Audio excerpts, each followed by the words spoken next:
Mr. Ford, you stated that the theory on which you pardoned Richard Nixon was that he had suffered enough.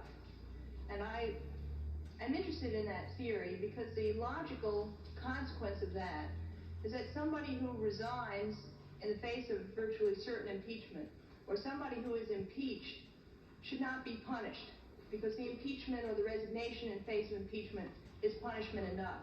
And I wondered whether anybody had brought to your attention the fact that the Constitution specifically states that even though somebody is impeached, that person shall nonetheless be liable to punishment according to law. Mrs. Holtzman, I was fully cognizant of the fact that the president, on resignation, was accountable for any criminal charges. But I would like to say that the reason I gave the pardon was not as to Mr. Nixon himself. I repeat, and I repeat with emphasis, the purpose of the pardon was to try and get the United States, the Congress, the President, and the American people focusing on the serious problems we have both at home and abroad.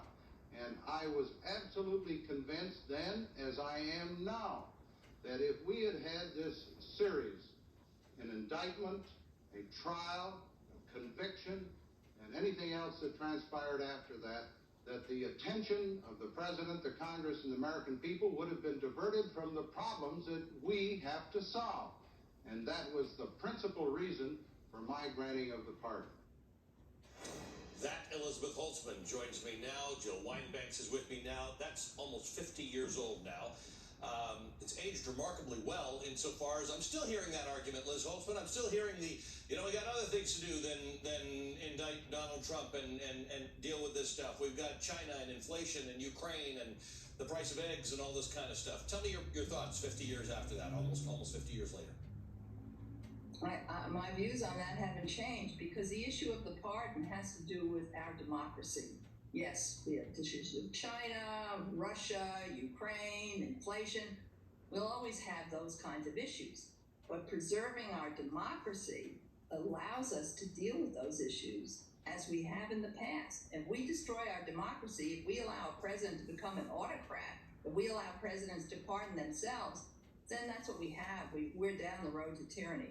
And that's one of the reasons that the president can't pardon himself or herself, because that allows a president to act with impunity, to commit crimes in the Oval Office and never be held accountable for them, or crimes after the Oval Office. So I'm totally opposed to the pardon. I think that the other problem with the pardon is that it made other presidents feel impunity in office, and I think particularly Donald Trump.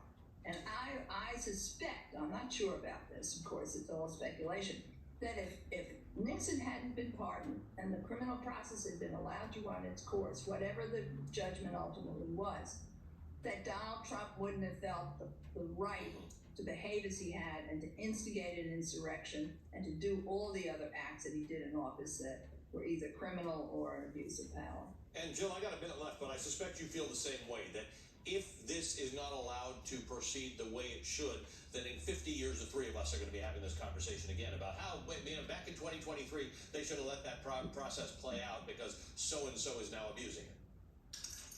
I agree completely. I argued very strenuously with Leon Jaworski to allow us to indict. The best that we could get at the time of the original indictment was to name Richard Nixon an unindicted co-conspirator.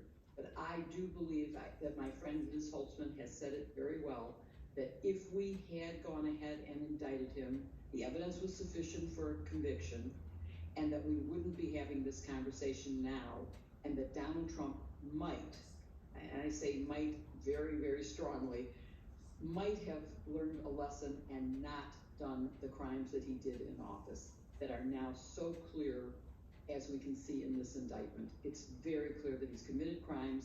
Maybe he would have had a warning. Maybe he would have ignored them because he's gotten away with so much for so long. It's time for accountability right now.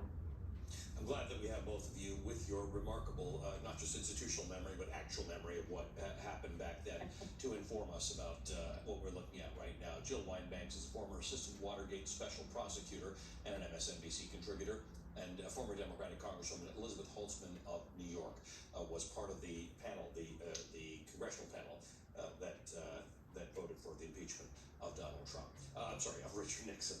All right, tonight I'll be back to continue our special